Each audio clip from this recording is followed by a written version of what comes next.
Résultat des courses, des 4 grosses valves, comme ceci, sont parfaites. Réagissent très bien, mais celle-ci qui contrôle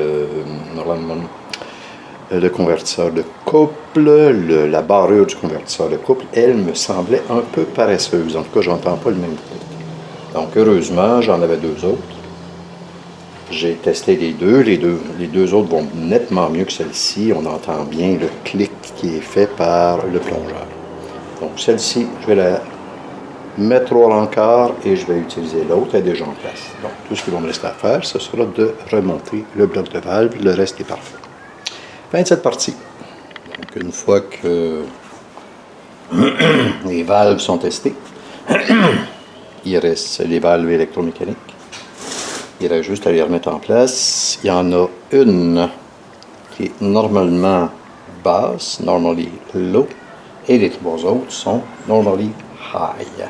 On peut difficilement se tromper, tout simplement parce qu'il y a une goupille qui permet de les verrouiller à leur place et la position des goupilles est différente.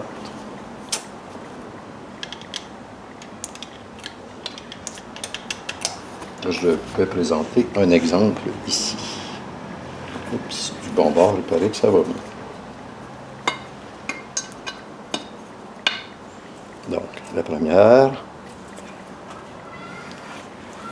on va le mettre comme ça va être plus facile. Qui est normalement haute, sa goupille va ici.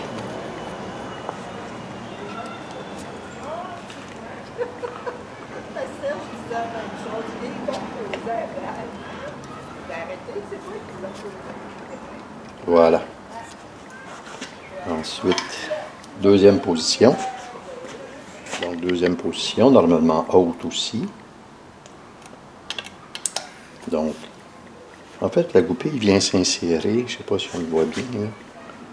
Juste ici. On va essayer de le mettre en diagonale. Donc, la goupille vient s'insérer juste là. Il y a comme une petite encoche à cet endroit-ci. Et c'est là que la goupille s'insère.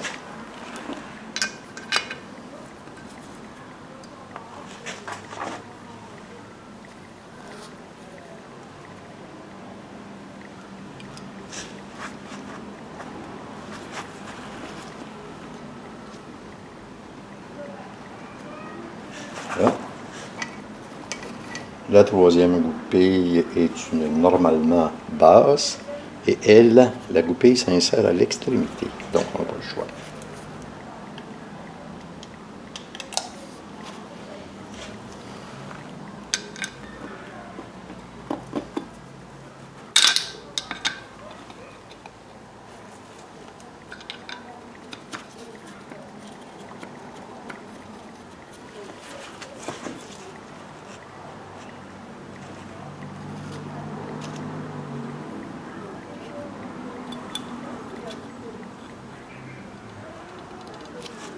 Et la dernière.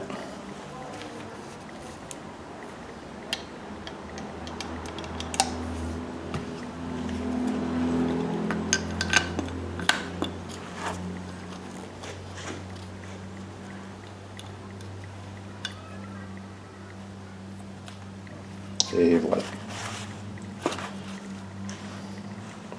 Avant de refermer le tout, on a 2 petites billes qui ressemblent à ceci, avec des endroits très précis, relativement faciles à identifier, parce qu'il y a comme une espèce de petite encoche.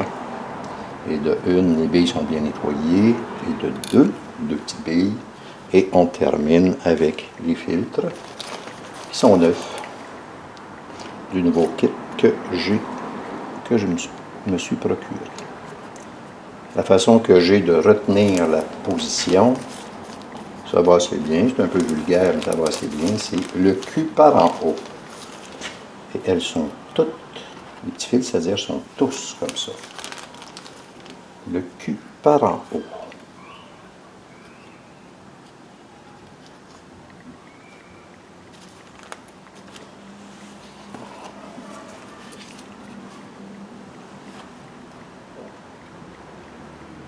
Lorsqu'on va fermer, là il en reste 2. sont plus faciles à localiser. De ce côté-ci, un là, qui une fois fermé va s'en venir quelque part ici.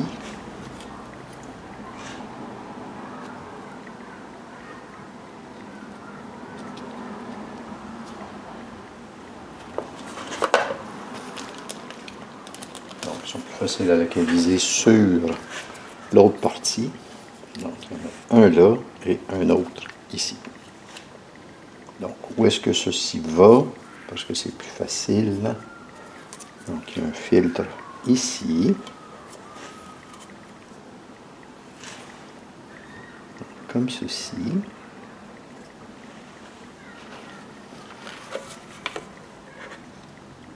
Malgré que, en mettant cette partie-ci, ça va être plus facile. Donc, comme ceci.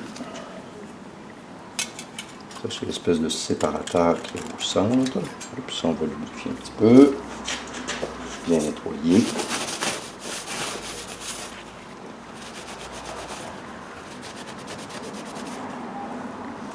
Sans charpie.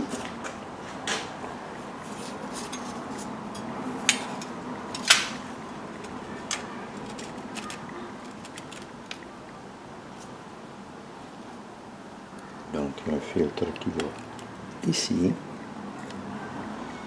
Et l'autre va ici. Donc, comme ça, je suis sûr à mon coup. Voilà pour ça. Et ensuite, on ferme les deux parties ensemble.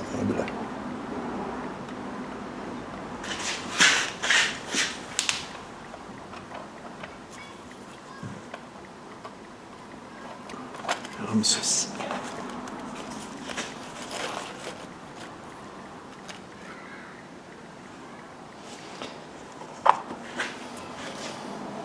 L'avant-dernière étape.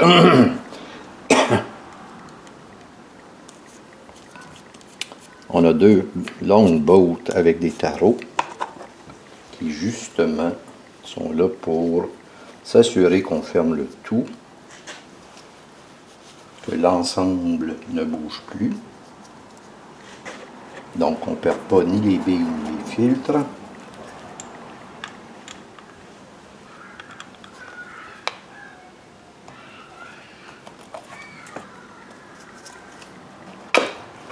Comme ceci.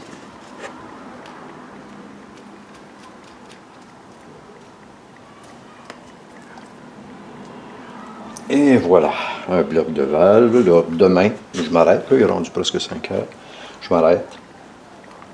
Demain, on a ceci, la couette à réinstaller avec la multitude de petites bottes qui vont là-dessus.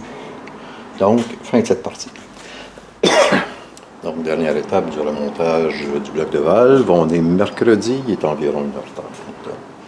J'ai étalé ici les 16 bottes moyennes, les 11 bottes longues et les 3 petites bottes tout petites, tout courtes. Le couple de serrage de ça va être aux alentours de 10 Nm, ce qui est assez classique. Maintenant, on remonte le tout, c'est-à-dire on s'y met les petites, c'est-à-dire les moyennes, les tout petites. Puis ensuite, en fait, en même temps, on refait la couette de filage qu'on a ici. Je m'y mets.